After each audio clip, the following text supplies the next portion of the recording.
잠수함에서 발사하는 탄도미사일 SLBM은 가지고 있는 나라와 없는 나라의 군사력을 구분해야 할 정도로 위협적인 무기로 평가받습니다. 지난주 우리 군이 SLBM의 수중 잠수함 발사 시험에 성공하면서 우리나라는 세계에서 7번째로 SLBM을 보유한 나라가 됐습니다. 자, 뉴스라인 초대석, 오늘은 이 SLBM 개발에 힘써온 국방과학연구소 김세훈 책임연구원 모시고 SLBM 독자 개발의 의미와 앞으로의 과제 짚어봅니다. 네, 안녕하십니까? 네, 안녕하십니까? 먼저 우리 SLBM을 보유하게 됐다는 게 군사적으로 어떤 의미를 갖는 겁니까? 네, 그 SLBM이라는 게 잠수함에서 은밀하게 이제 운영되기 때문에 그 현존 전력 중에서 그 전략적 가치가 매우 이제 높은 전력 중에 하나입니다. 그래서 이번 그 발사 시험 성공으로 우리 군은 이제 전방위 위협에 대한 억제 능력을 이제 확보한 그런 큰 의미가 있습니다. 자, SLBM이 말씀하셨지만 게임 체인저로서 평가받는 이유가 적의 감시망을 피해서 움직이는 잠수함에서 미사일을 쏠 수 있다는 점인데, 자, 이게 쉽지 않은 기술일 것 같은데 이 개발할 때 어떤 어려움 같은 건 없었나요? 이게 이제 잠수함에서 수중에서 발사가 되기 때문에 이제 미사일이 이제 물 밖으로 이제 물속을 통과하고 물 밖으로 나와서 이제 추진 기간이 점화가 될 때 여러 가지 조류라든지 그다음 파도, 그다음 바람 등의 영향으로 이제 자세가 상당히 흐트러집니다. 그래서 그걸 좀 잘 이제 제어를 해야 되는데 특히 잠수함이 이제 이동하면서 발사를 하기 때문에 그 물속의 수중 운동에 대한 특성을 제대로 예측을 해야 됩니다. 그래서 그런 기술들이 상당히 어려운 기술이고, 그럼 물속을 통과할 때 여러 가지 수압이라든지 수밀 구조를 만들어줘야 되는데 이제 그런 부분도 고난이도 기술이죠. 자, 아무래도 또 핵심은 잠수함에도 있을 것 같은데 우리나라 잠수함 기술도 이제 SLBM을 쏠 수 있을 정도로 발전한 거겠죠?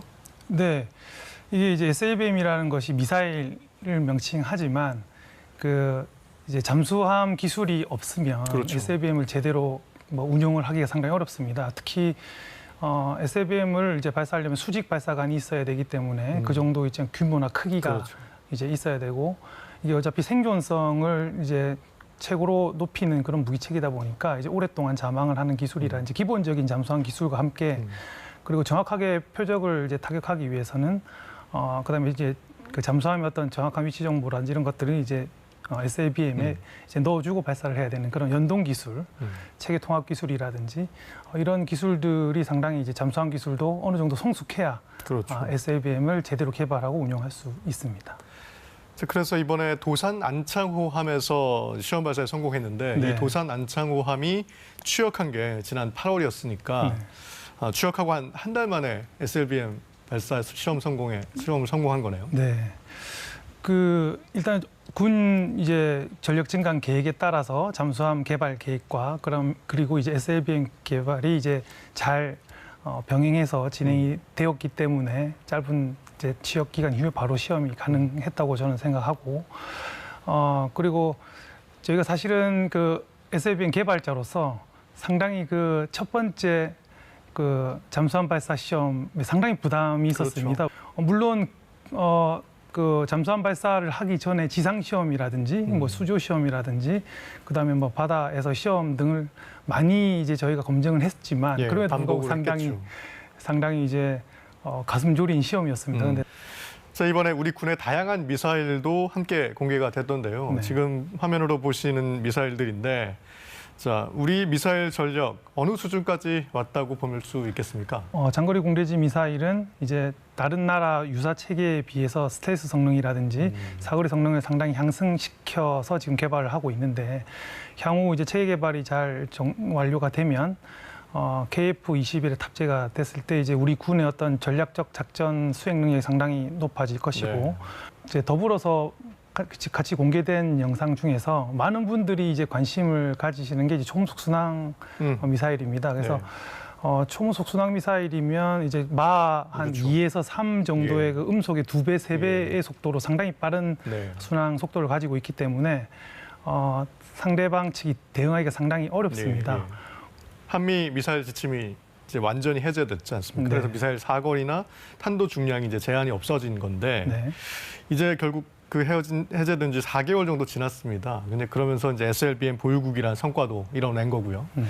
자, 다음 목표는 뭐라고 할 수 있을까요? 그 많은 분들이 그 미사일 지침 종료에 대해서 미사일 주권 회복이라는 말씀하시는데 개발자 입장에서 정말 진심으로 공감하고 예.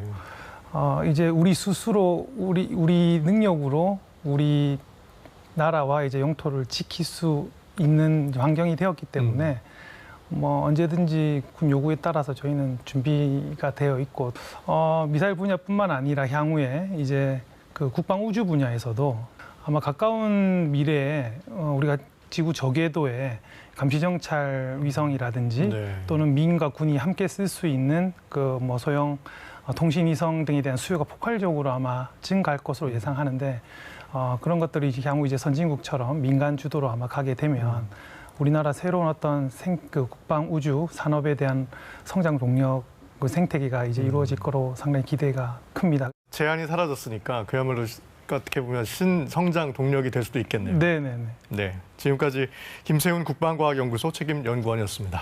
네, 감사합니다.